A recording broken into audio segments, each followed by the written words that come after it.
22. Consumer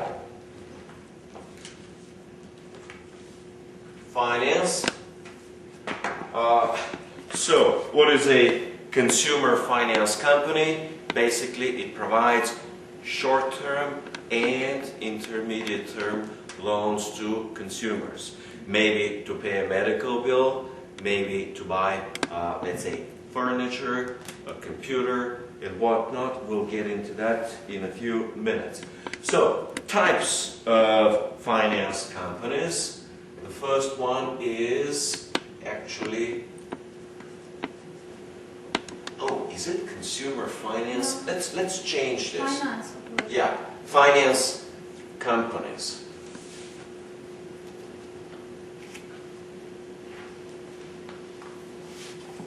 The focus will be on consumer finance, but we also have commercial finance. All right. So the first type is consumer finance companies.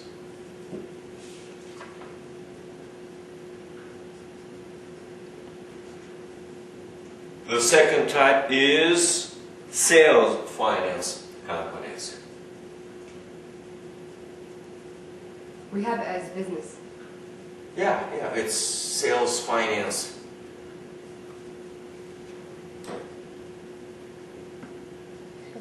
companies. And the third type will be commercial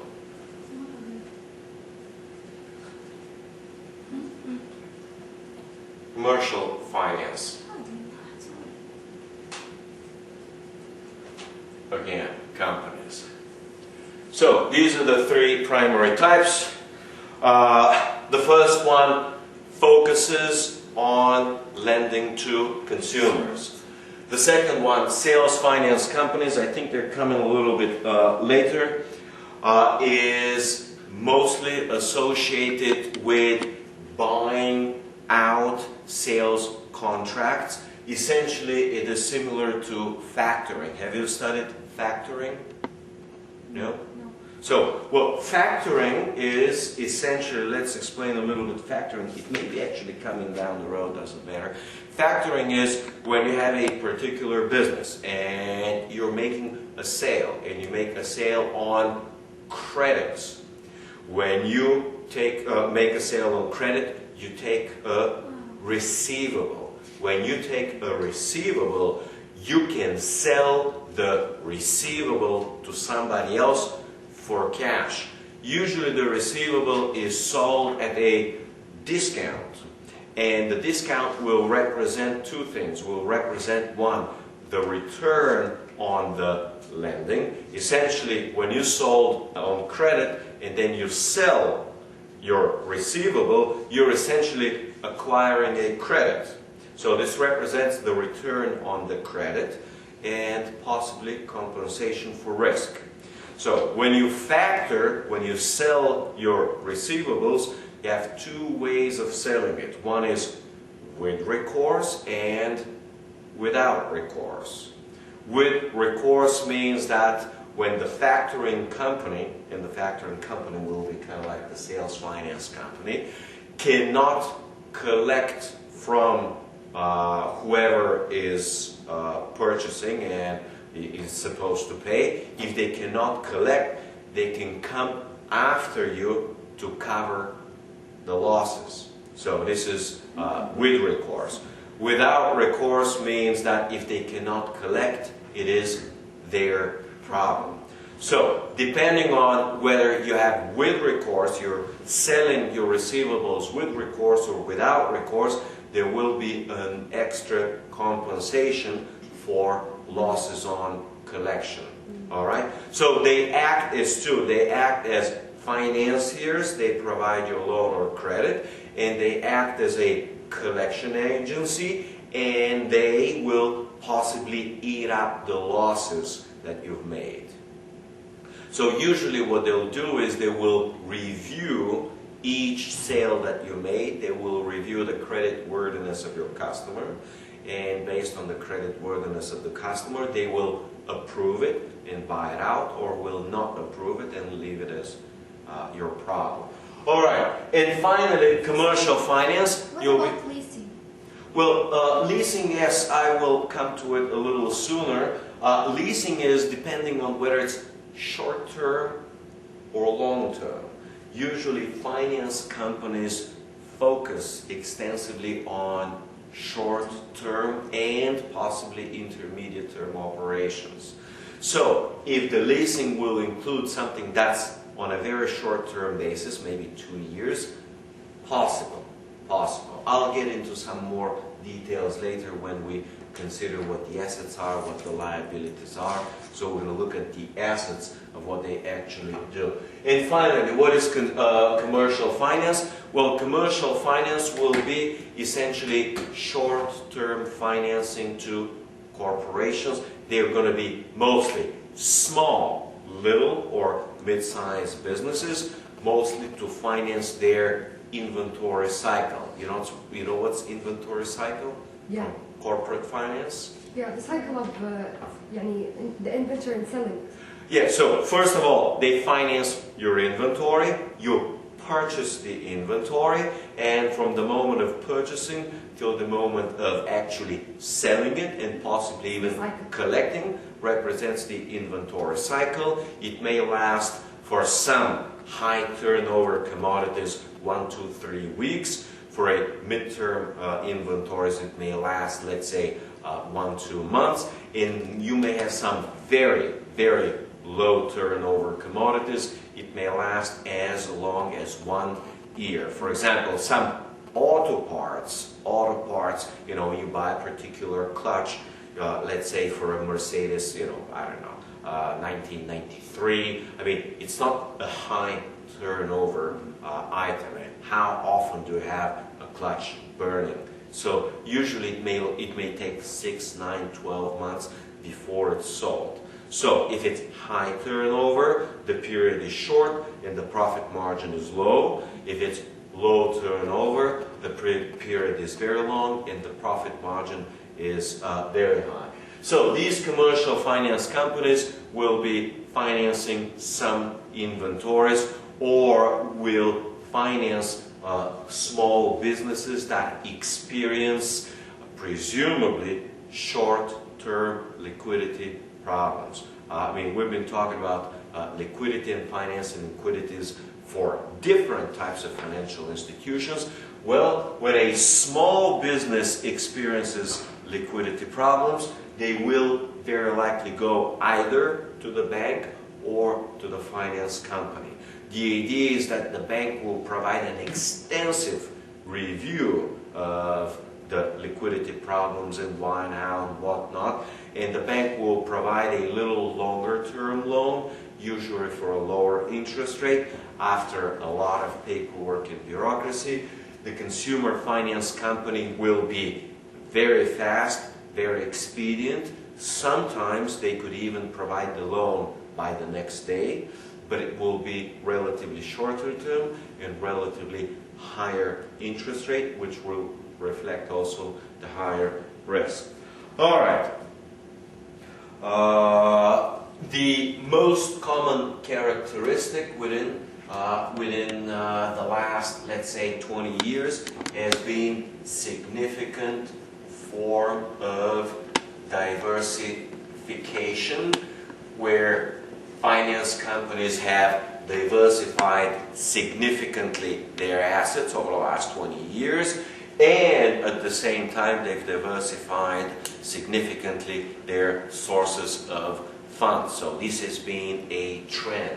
In other words, what we have studied so far with financial institutions is that back in the good old days they were highly focused and highly specialized, and over time they are expanding into different types of businesses where the more they expand and the more they diversify, the more they begin to look like each other. In other words, let's say what we were discussing is the savings banks, they begin to look very much like commercial banks. All right, so this is another idea over here, that finance companies begin to look like commercial banks. Of course, the big difference is that they do not accept deposits. So the primary defining characteristics that it's a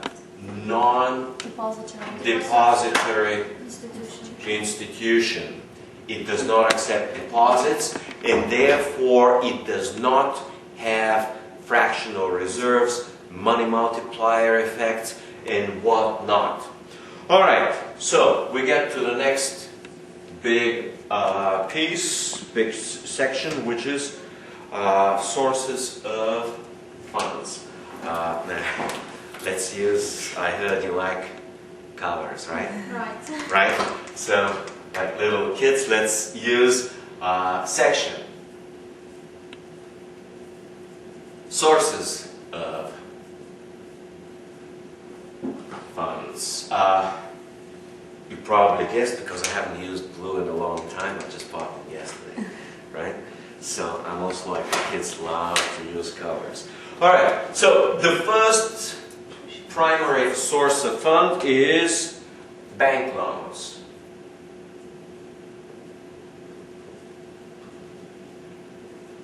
It's remarkably simple. They borrow from banks, and they use the loans to reloan. In other words, what they do is they say, hey, we got a certain capital of our own, and those loans which commercial banks aren't willing to lend to consumers, they will lend at a significantly higher margin, meaning a significantly higher interest rate. And those loans which banks aren't willing to assume the risk for, they will assume the risk for and will possibly suffer the losses if there are any problems. You got to understand that finance companies cannot expect government bailouts for the simple reason that they're non-depository institution. So the central bank and the government will not blink when these companies go bankrupt. No bailout for now. So they have no choice. They must price risk accordingly. If you're a commercial bank or other depository institution, you can afford systematically to underprice risk and exposed yourself to a blow-up because you know that the central bank, the government will bail you out. These guys can't. All right, so one of the keys, let's now use the black one, is they use bank loans mostly for seasonal swings. In other words, like any institutions, these companies experience seasonal fluctuations, and they use bank loans especially to cover seasonal swings. Usually a finance company will have a good working relationship with a commercial bank. Well, another trend which I missed to mention is that because banks and their policies and whatnot, they gotta, keep happy regulators and everything else, and they don't want to show these small risky loans and whatnot. They're risking depositors' money.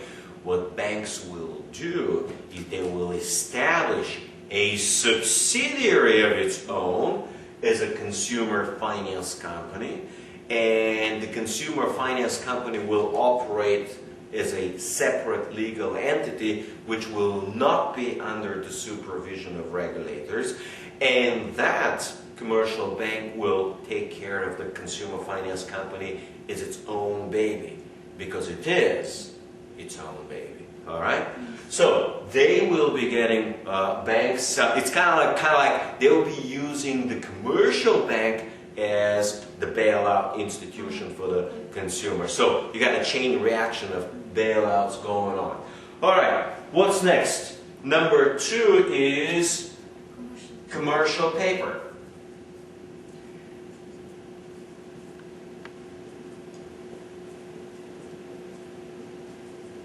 And they will do both whenever they can, they will use unsecured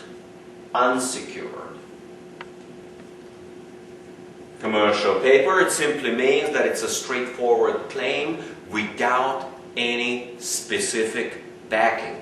And then you're also going to have secured, which means that they will secure it with assets of their own, which will be usually collectibles or receivables or whatever loans they have. All right. And they'll be using what is called a, let's put in a little broker, commercial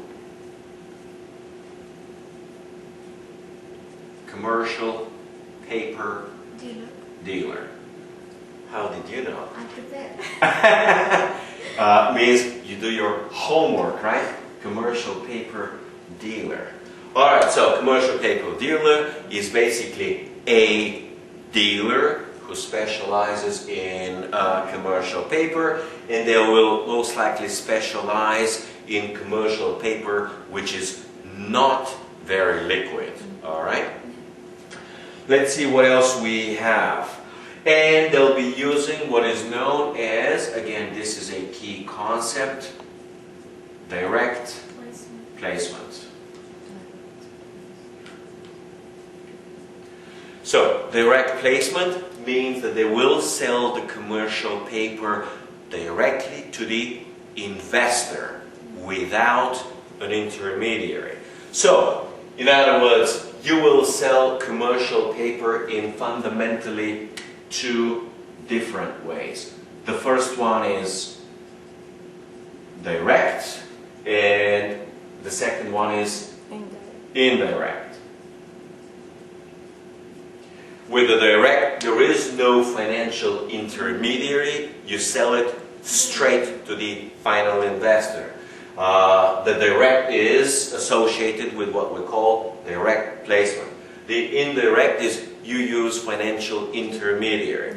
And financial intermediary may be a broker, and it may be a dealer. From your very first lecture, a broker is someone who just makes a match and uses it only for a commission. And a dealer actually buys out, he becomes the owner, and he tries to resell it. So the dealer has what we call inventory. Inventory.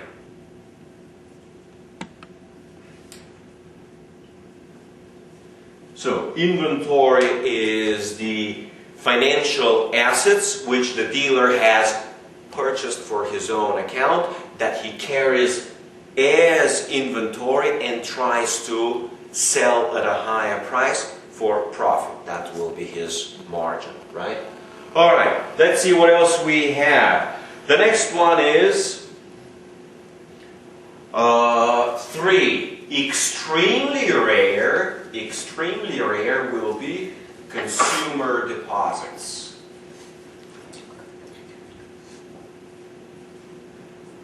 This, of course, contradicts that we said that it's non-depository because it's extremely rare. The idea here is I should have put in here a little extra piece, which is that finance companies are usually regulated by states. They're non-federally regulated. So most states will not allow consumer deposits, and they will be therefore non-depository institutions.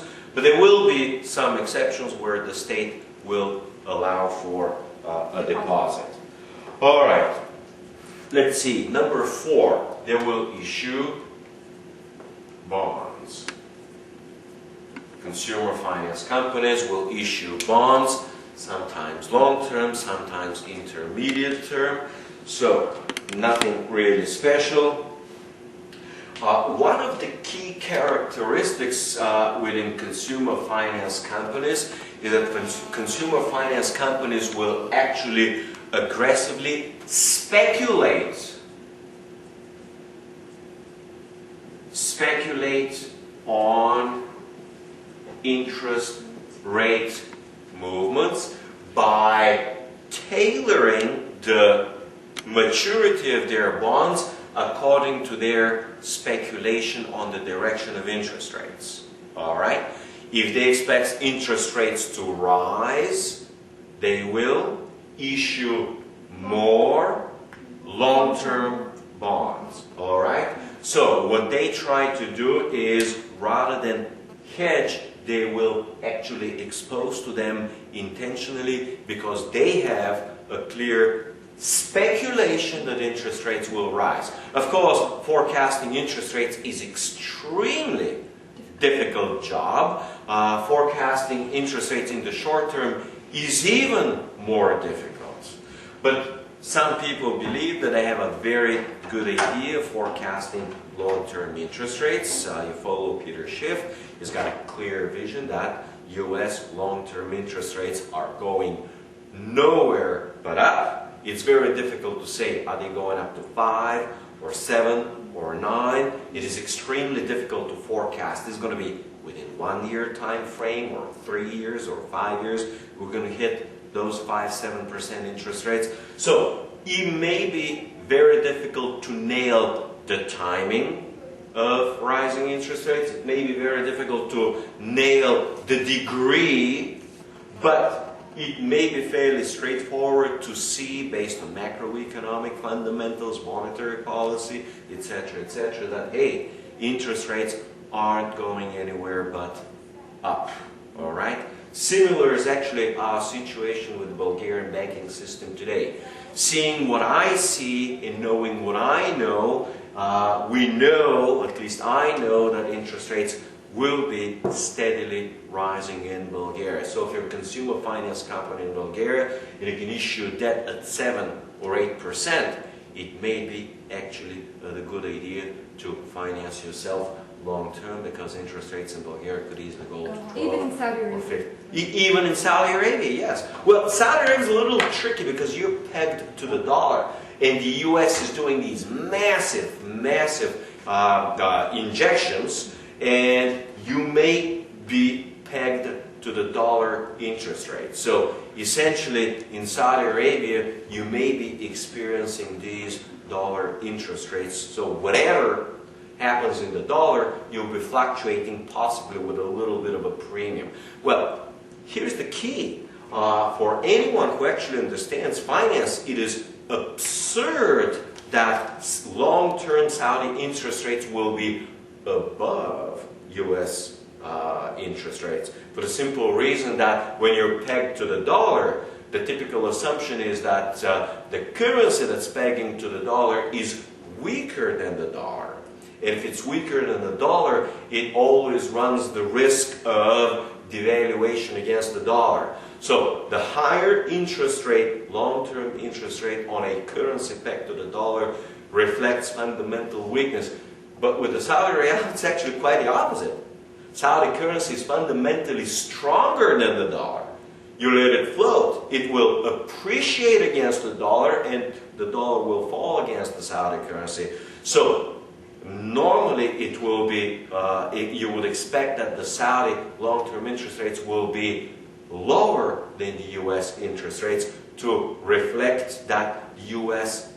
dollar is running the risk of devaluation or depreciation against the Saudi Real. All right?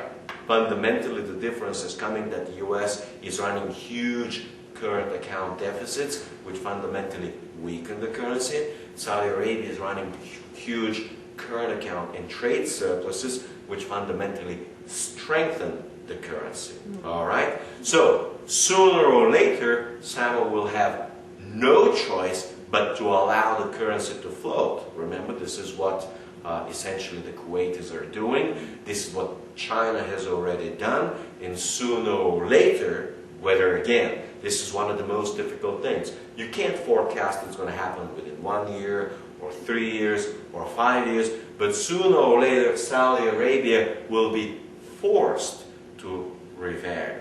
And in that case, it is quite patently absurd that the market will be giving a higher risk premium on Saudi borrowing. All right? So, speculate on interest rates. They do it quite a lot. Let's see what else do we have. Well, they actually do use and they do have their own capital. This serves as, number one, long-term borrowing. It's actually equity, pure equity, so it's a long-term source of finance, of funds. And number two, they use retained earnings, which they capitalize to become capital, and it serves as a cushion for losses. Usually will be a big entrepreneur who's going to use the finance company, who's going to found it, and maybe he'll find a bank partner. So a partner will be usually a commercial bank, which will be, when necessary, buying some bonds, and when necessary will be buying the commercial paper, and when necessary will be providing the loan. So commercial banks will be also participating in all sorts of finance. All right, let's zoom in the camera. Let's see now if we can zoom in with the camera. What is the typical structure of the liabilities? You can see here Federal Reserve Bulletin is used, and you see mostly they have other liabilities. They have, their capital is roughly 10-11%, so they're pretty much as capitalized as commercial banks. They have commercial paper 24%, and they have loans from banks barely 3%. In other words, they don't use bank loans much, and they have some other liabilities, which is the majority, 62%. Have you zoomed in real big? Yeah, that's right. That's the maximum, I think. This is the max? All right, that's good enough. All right, and it looks to me like we have one more section. Let's draw the line. Colors, right? I know you love them. Let's use the next section. So this was section number 2. Let's use Roman numbers. And section number 3 will be uses of funds. As I have repeated over and over, this simply represents or shows you the assets. All right, number one is consumer loans, is it? Yes, consumer loans.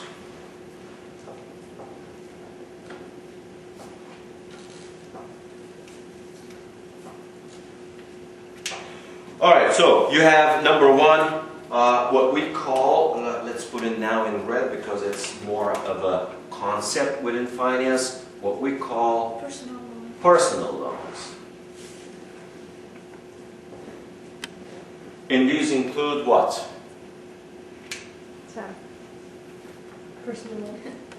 All right, so personal loans, number one, includes, now, let's say, number one, you can use it for auto. So, you can buy a car. Back in the good old days when Americans weren't really deep into debts and were, financially solid, they could take a 2-year auto loan and pay it off in 2 years. The standard period was, in the good old days, 3-year car loan, all right? So, you buy the car, in 3 years, it's paid off. As Americans got much deeper into debt and their financial condition rapidly deteriorated over the last, let's say 10-15 years, the standard length of the car loan was extended to 5 years. As things got really bad, and especially after September 11, and of course everyone was already in deep debt. Everyone was suffering huge losses from the dot-com. There was a recession and whatnot. Auto loans were stretched to 6, 7, sometimes 8 years. What they would do is actually they will loan you for 5 or 7 years with still a residual of 20, 30 or 40% of the loan still unpaid. Usually the loans may be also in the form of car leases. That's also a possibility because you were asking about loans. So auto is one big one. Another one will be home improvements. Home improvement, and another one will be also for mobile homes. Can we consider travel part of? I mean, some people take loans for traveling. Yeah, so yes, another one will be part of a personal loan will be also for travel, which we call vacation. That's also for marriage. They take loan Oh, yeah. for marriage. Well, yeah, in America, it turns out that getting married is a terribly expensive affair. If you want to do the marriage right, it's going to cost you what? $5,000? Nah. More. Nah. No, it's going to cost you more like $50,000. This is as good as 2 BMWs, right? If you're buying a 3 Series, right? If you're buying a luxury 7 Series, it's gonna cost you more. So you gotta understand, Americans don't have money to buy a car, let alone money to get married, right? Meaning, if you're gonna be spending $50,000 on a marriage, and of course it's a young couple in their early, mid, late 20s, they don't have the money saved to get married, so they're gonna borrow. So yes, it's a very common loan in recent days. Now, I don't want to get, there is a special type of loan, but it is usually not, and I emphasize, not done by finance companies, but other means, is an education loan. Education loan. So, education loan is a special type of a personal loan.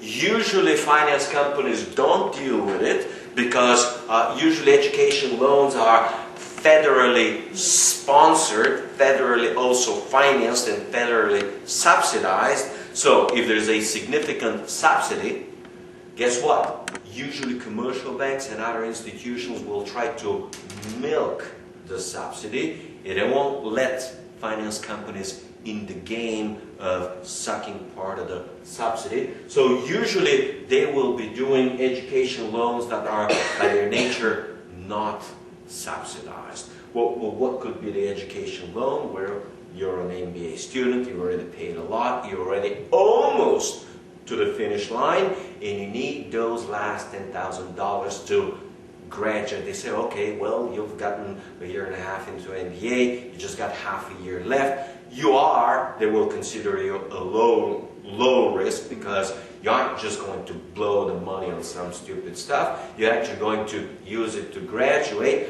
and hopefully once you graduate, you're going to be able to pay back the $10,000 pretty fast and pretty soon. So they might provide you with an education loan. Now, there is another type. Let's put in there again in red. These are two concepts. You don't have it in the textbook because the textbook missed to tell you what is the term. We call it retail finance.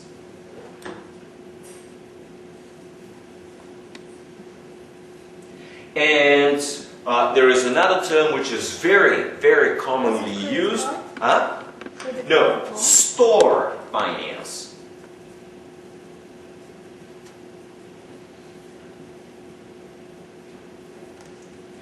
And usually the store finance is very commonly done through a credit card. So usually a finance company will team up, pair up with a particular store, maybe Sears, maybe something else, and they will be issuing credit cards.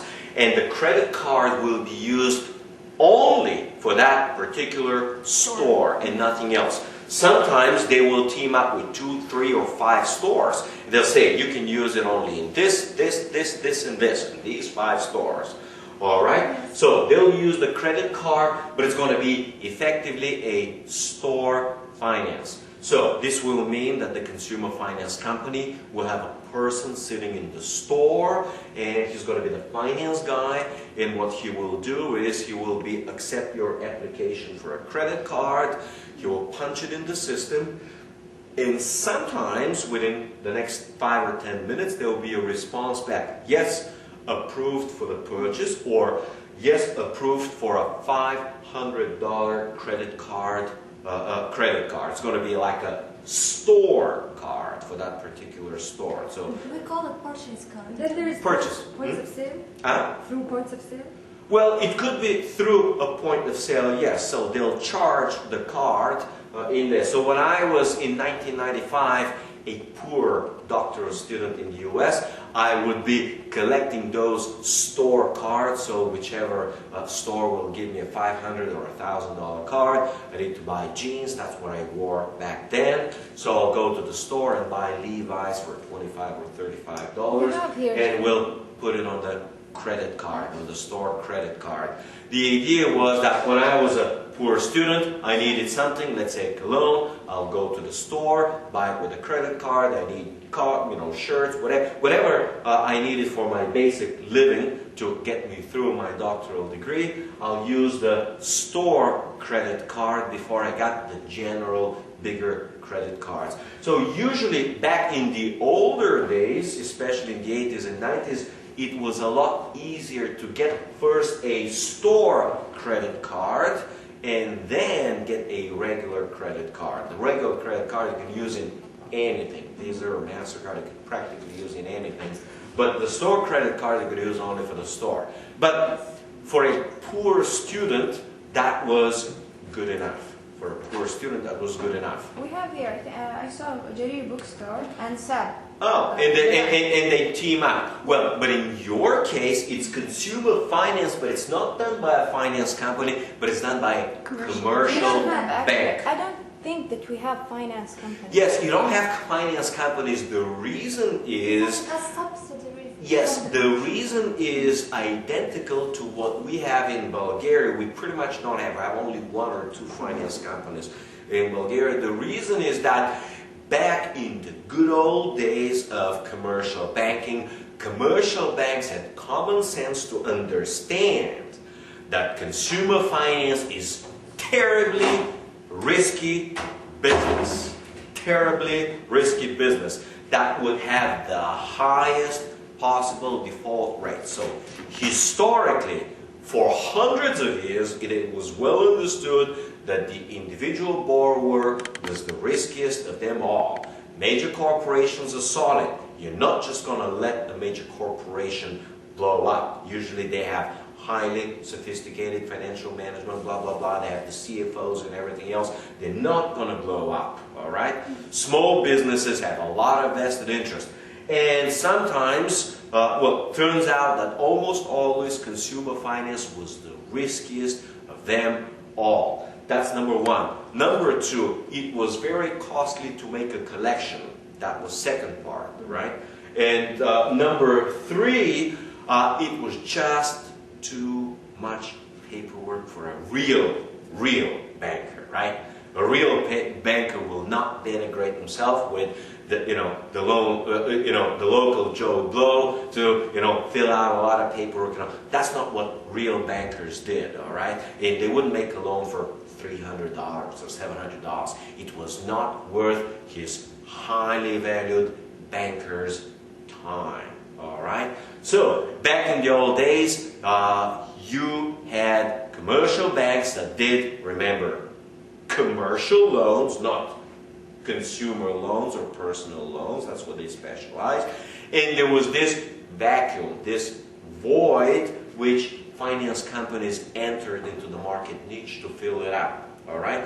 Well, right now it is understood, and this is what happens in Europe, in other words, in newer banking systems like Bulgaria's banking system, which is the post-communist, or the Saudi.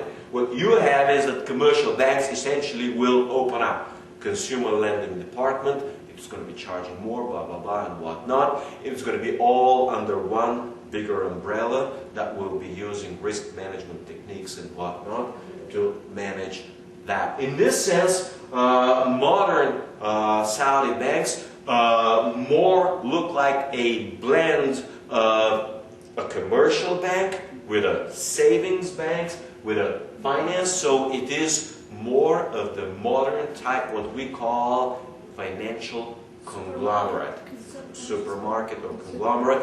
And yours also use brokerages, right? Yeah. So they also are brokerages, they also act as investment banks and whatnot. All right, let's see what else we have. So retail store, credit card, blah, blah, blah. All right, number 2, blue collar. Number 2 will be business loans.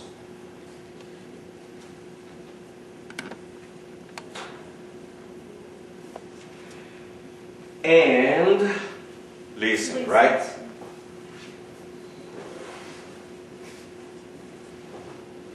All right, so when we talk about leasing, we have the idea that they may be providing effectively a personal loan for a car lease to consumers and individuals. That's how I got my first car in the US in '98. So I got me a Ford Mustang through a 5-year lease, all right?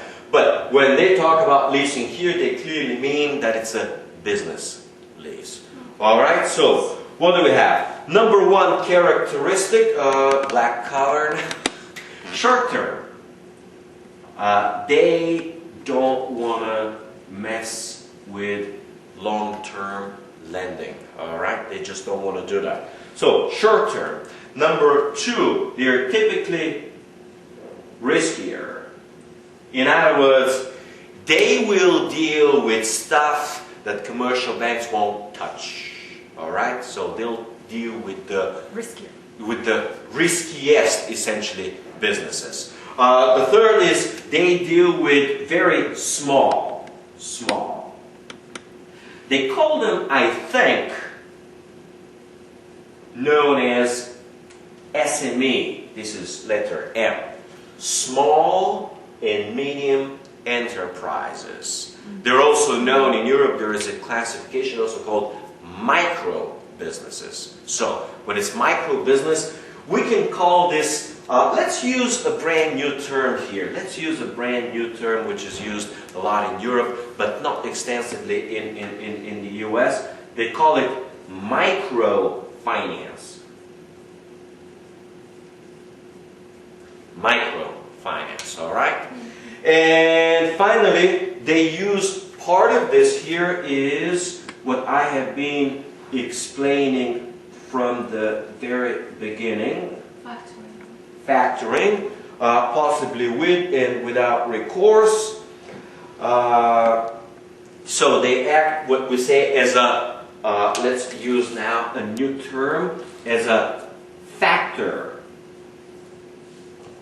So, factor is a party which purchases receivables. So the party may be a finance company, maybe a bank, maybe a financial institution, maybe a private institution or whatnot. Just someone, a party, usually business, that purchases receivables and performs the collection. All right, it's called a factor. All right, and the last piece is business leasing.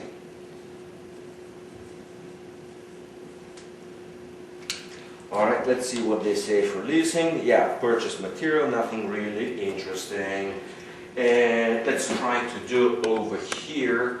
3 will be, they call them real estate loans. We can just call them Mortgages. mortgages. All right, let's see.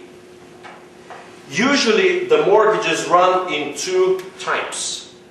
Number 1 mortgage is commercial. And the commercial mortgage is a mortgage to purchase commercial real estate. And the second one is, Residential. yeah, but it is Investment. second mortgages.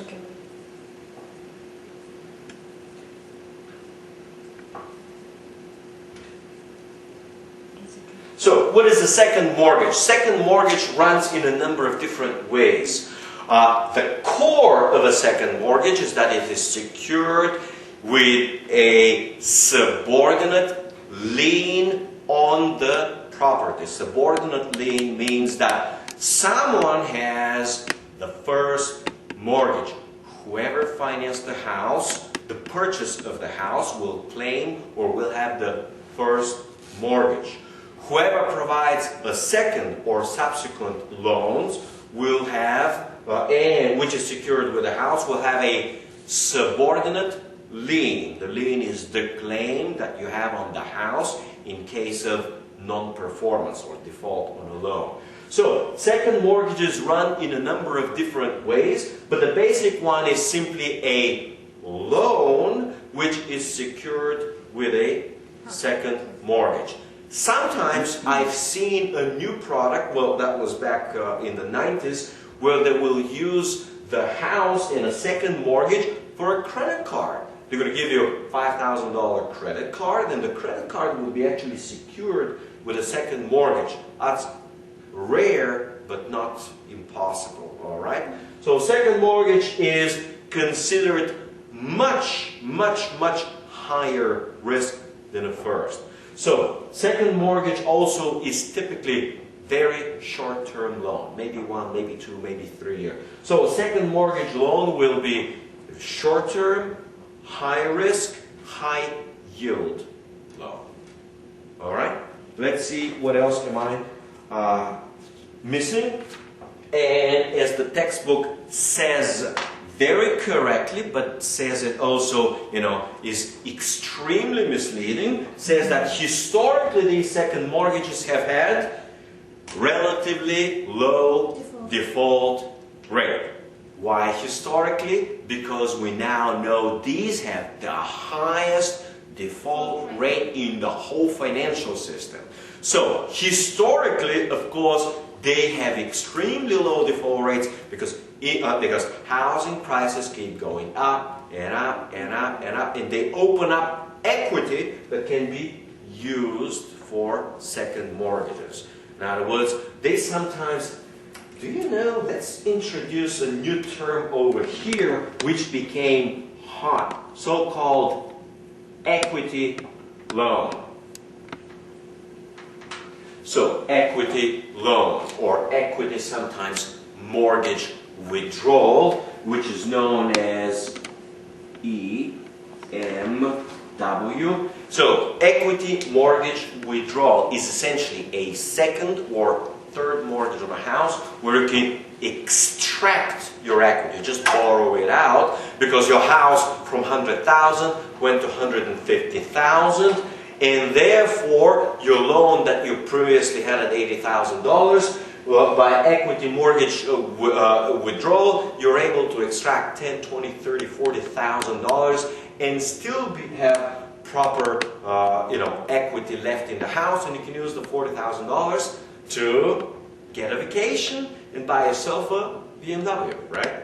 So this is what is known as slang, banker slang, as equity loan. Of course, it is absurd to talk about equity loan. There's no such thing. But when they say equity loan, they mean a loan secured with a second or other junior mortgage against the house. So when they say equity loan, they mean home equity loan, which means a loan secured with a home equity.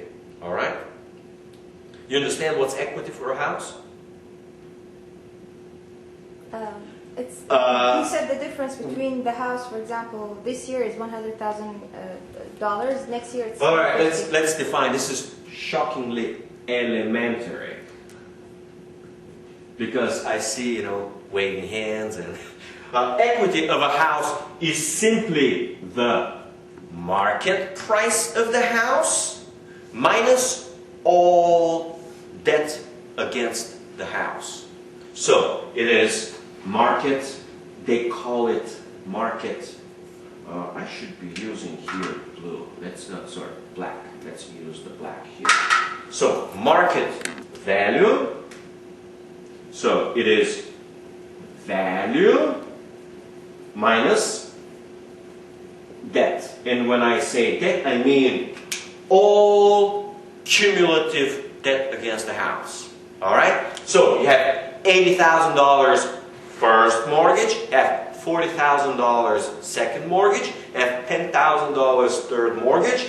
The total debt, the cumulative debt, is 80, 20, 10, which means 130. And if your current market value is 150, your equity is the difference between 150 and 130, which is $20,000. All right?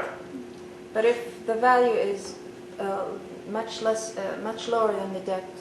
So Okay, There's no equity. okay, if the value is much lower, let's introduce some important terms. The first one is known as negative equity.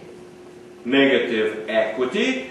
And of course, negative equity is very clear what it means. So now Ben Bernanke and other people call it upside down. So an upside down, essentially mortgage, is a mortgage which has a higher value than the current market value of a house. So when you have an upside mortgage, it makes no sense whatsoever to pay down the mortgage. When your mortgage is upside down, you have the economic incentive, the rational decision is to default. Alright? So usually during the boom times, everyone was taking out second mortgages and equity loans against the equity of their house. And now that housing prices went down and they're upside down on their mortgages, the rational thing to do is to default on the second mortgage. Sometimes even to default on the first one too, but I don't want to get into strategies, the smart way to default on different things. Because, all right, so what question. happened here in Saudi Arabia, for example, like a few years back, they had some loans for housing. Okay, so mortgage loans. Yeah, like mortgage loans. Okay, exactly. and? And people start paying, of course the interest was a little bit high, considered high. I mean, it's a cumulative interest, 6%, 8%. Okay. So for example, if you're buying a house for like 1 million riyal, after Okay. paying the mortgage or the debt, it will, you have paid 2 million riyals, for example. Okay, okay. If you want to sell the house, first of all, you have paid, you took like 20, 25 years. Okay, so the correct. house is very old. Every Yeah. 10 years decreases from the house value. Depreciation. Yeah, depreciation on the house, correct. Exactly. Correct. Okay, the real estate increased, the prices of the real estate increased, but not to the extent that, like for example, if you want to sell this house, it doesn't cost, like you can't sell it for 2 million. Yeah, I understand that. Well, that's normal. So this is considered a negative equity? No. What you're saying is that you are adding interest on top of the principal, which is financially incorrect. You can't. So you bought it for 1 million. You're adding the interest. Because this is what cost me. I understand, but this is not what cost you. Well, what cost you is the 1 million. So you bought 1 million. You cannot expect to borrow for free. You cannot expect to borrow for free. Because you borrowed for 1 million and your cost, let's say, is 10%. The 100,000 is an expense. So for the first year, you cannot just say, oh, now it's 1.1 million, that's what it cost me. You cannot use for the cost. Because if I had the cash, I would pay 1 million for the house. But I Correct. bought it through the bank, so it cost me 2 million. I understand. So that's why I'm explaining to you. It You is didn't consider the incorrect. interest. It is improper to consider or to add the interest payments on the house, to add them on top of the principal. It is incorrect. You financially must always use present values, and you must convert all payments to the same point in time, usually the current point in time. So you paid 2 million, but remember, you already used $1 million house for its value. You lived in it, you weren't paying rent.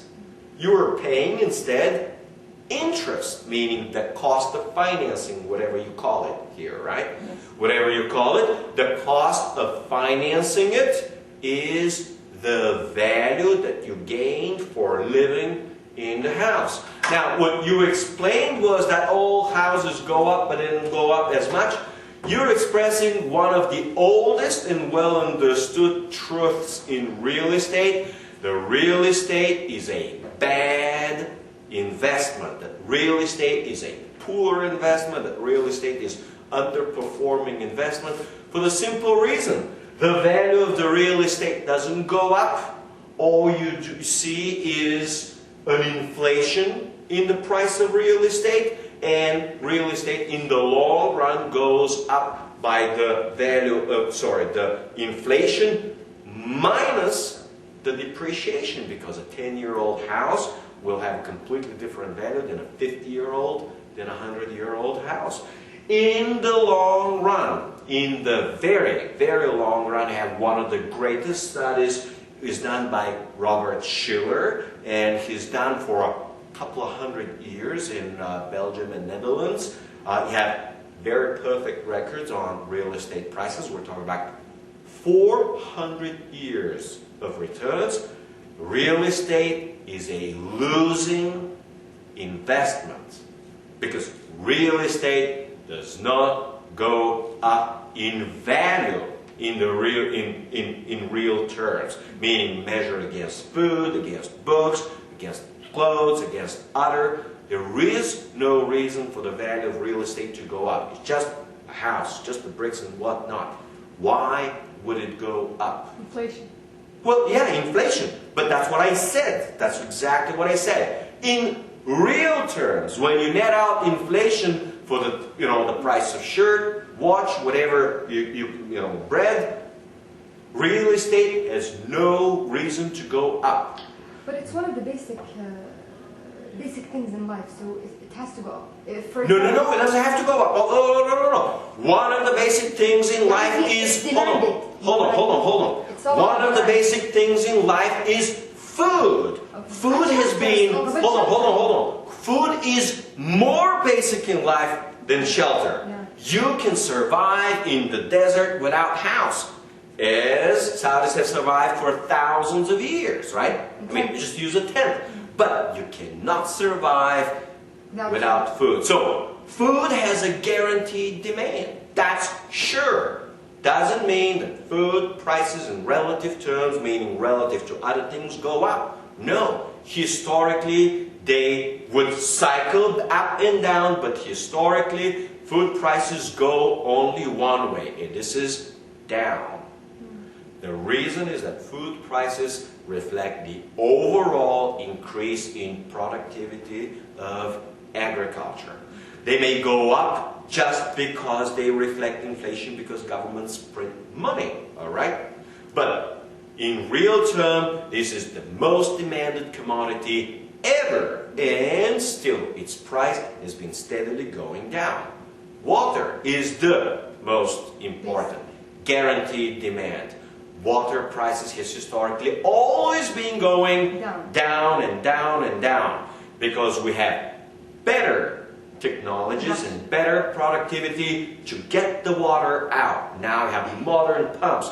You can drill in hundreds or kilometers of meters as necessary underground to suck or pump the water up, all right? So that's the second reason for... So just because it's in demand, you got to understand, this is one of the greatest myths ever. To look at demand and never look at supply. This is the most elementary of all lessons. Yes, demand is guaranteed, demand is going up, but if supply is going up faster, the price and the value will go down. This is the lesson you missed in your first class in Econ 101. As a reminder, similar with housing or whoever, right? Just because you say, but it's in demand, it's gonna go up. There is no way but going up. Well, open your eyes and come to Bulgaria. They're going down 20, 30, 40%. Go to America, they're going down 20, 30, 40%. Europe also. Yeah, everywhere in Europe. Prices in Spain have... Well, it's not the recession. It is the oversupply that is a result of 5 or 8 years of a wild and crazy real estate bubble, which eventually burst. So, yes, it is true that houses are always in demand, but we have extraordinary level of productivity that allows housing to grow much, much faster than the population. In Bulgaria, housing grows at 20%, population grows at minus 1%. Yeah, but here it's different. The And, population is like booming. well, I understand, but because population is booming does not mean that the real estate industry is not booming. Quite on the contrary, real estate industry is booming much faster even in Saudi Arabia. And even though the size of the family is becoming smaller, so what you should be looking is not the population. This is the wrong measure. What you should be looking is the number of families. Because increasing. usually the family is what constitutes one family buys one house. So, of course, Saudi families grow even faster than the population because the size of the families.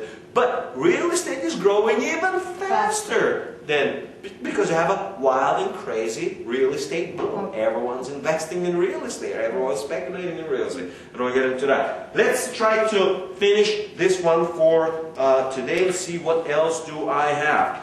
Alright, so regulation is section number 4. Let's use the blue color over here, number 4. Regulation is that it was historically understood that finance companies will exploit and abuse consumers, so states have introduced interest rate ceiling. Interest rate ceiling. That's a basic concept which we covered some time ago. Interest rate ceiling. Let's repeat again. It falls under the category of anybody, for bonus point, what kind of law? What is the name of the law which will introduce a maximum interest rate? You just said that these regulations are part of the Right. state. How do we call these laws? Every state has this law. Government law. Yes, how do we call the government law? Federal law. No. Alright, well, Central bank law. no. State laws. Yeah, well, no bonuses. We call them usury. That's hard. Yeah, that's exactly what you were thinking about, right? This is what you had in mind. Sometimes pronounced as usury law. Now, let's clarify again what usury means. Usury in the good old days of 2,000 years ago in the Bible means lending at interest. So any interest charged on loaning money was, for the Christian world, for well over 1,000 years, strictly prohibited, right? Remember what's the lesson of Christianity? Islam. The same as Islam. You can, forbid it, but if there are willing lenders and if there are willing borrowers, this is part of human nature. You cannot eradicate it. So, after well over 1,000 years, Christianity has figured out that it ain't worth fighting because it's a fight that you will lose. Alright? So, usury law, each state will have its own usury law and will specify whether it's 15, 20, 25, 30, whatever interest rate, which is the maximum interest rate that a lender can charge. Could be a bank and whatnot. Alright, so let's see what else. We got one more section before we complete. Section 5, risks.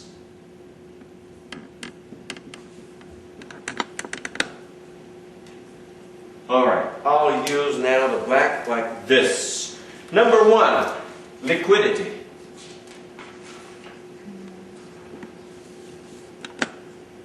Liquidity is minimal. Simply because they don't have deposits and they cannot have a run like other depository institutions. Their payments are perfectly forecastable because for each liability they have the exact due date so they can make exact planning. There is no fickleness of depositors that can rush or for some other reasons withdraw. So liquidity is minimal. Interest rate is Minimal again. Why? Because this is one of the few institutions which does not borrow short and lend long. In other words, this is one of the few financial institutions that matches well the duration of its assets with the duration of liability and has a minimal duration gap. In other words, it has minimal exposure to interest rate risk. From a financial point of view, this is the most stable of all financial institutions, and historically has proven to be the most resilient. Why? Because its model is not fundamentally flawed. Number two, it has never relied on government bailouts. It's relied entirely on its own. So if it has survived throughout the decades or centuries entirely on its own, this proves that it's a good, solid, viable, long-term business model.